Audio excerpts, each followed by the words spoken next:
দেশের অর্থনীতির লাইফলাইন খ্যাত ঢাকা চট্টগ্রাম মহাসড়কে ঈদযাত্রায় বাড়ি ফেরা মানুষের নিরাপত্তা ও যানজটের ভোগান্তি থেকে রক্ষা করতে যানজটপ্রবণ পয়েন্ট হাইওয়ে পুলিশের সহায়তায় রোভার স্কাউট সদস্য ও স্বেচ্ছাসেবক কাজ করবে। ঈদ উদযাপনে নারীর টানে বাড়ি ফেরা মানুষ বাড়তি দামে টিকিট কিনায় ঈদের আনন্দ এখন বিষাদ।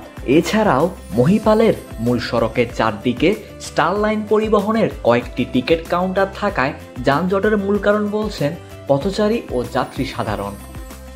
এই ঈদে অনেক দাম বেশি, এখন বলতেছে 1800 টাকা টিকিট। তাহলে ঈদ উপলক্ষে বাড়ি যাওয়ার জন্য না যাওয়ার ভালো। ঈদ উপলক্ষে 800 টাকা ভাড়া, 1800 টাকা মূলত 600 টাকা দিয়ে যাইতাম, 600-700 টাকা। এই টিকিটগুলো এখন চাচ্ছে 1600-1800 টাকা। এখন আমরা চিন্তা করতেছি যে ঈদের আনন্দ ভাগাভাগি করার থেকে আমাদের রাস্তার যে দুর্ভোগ, এই দুর্ভোগে এখন বাড়ি যাব কি না, ঈদের আনন্দটা যে যতখানি আবেগ লইয়া বের হয়ে আসছিলাম, এখন এখানকার পরিস্থিতি দেখে মনে হচ্ছে আমরা আবার আগের জায়গায় ফিরে যাই। আসলে এটা তো সরকারি ভাড়া অনুযায়ী আমরা আসলে 1800 টাকা কমে নেই শুধু ঈদে।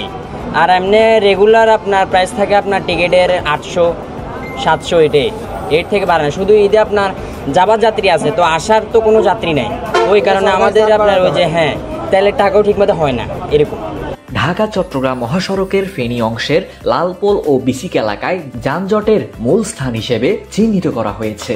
সেখানে নিয়মিত পুলিশের টহল ব্যবস্থা করা হয়েছে যাতে ঈদযাত্রায় নির্বিঘ্নে যানবাহন চলাচল স্বাভাবিক থাকে। পুলিশ সুপার মহোদয় খায়রুল আলম স্যারের নেতৃত্বে আমরা নিরলসভাবে কাজ করে যাচ্ছি। এরপরও স্যারের যে দিক নির্দেশনায় আমাদের বিসিক মোড় এবং লালফুল পাশাপাশি আমাদের যে থানা এলাকা আছে, মানুষ যেন নির্বিঘ্নে এবং সুন্দরভাবে ঈদযাত্রা করতে পারে, তার জন্য আমরা নিরলসভাবে কাজ করে যাচ্ছি। আশা করি আমরা সুন্দর এবং সুশৃঙ্খলভাবে নিরাপদে একটা ঈদযাত্রা উপহার দিতে পারবো এই আশাবাদ রাখি। ঈদযাত্রা নিরাপদ করতে ফেনী পুলিশ প্রশাসনের উদ্যোগে মহিপালে স্থাপন করা হয়েছে পুলিশ কন্ট্রোল রুম।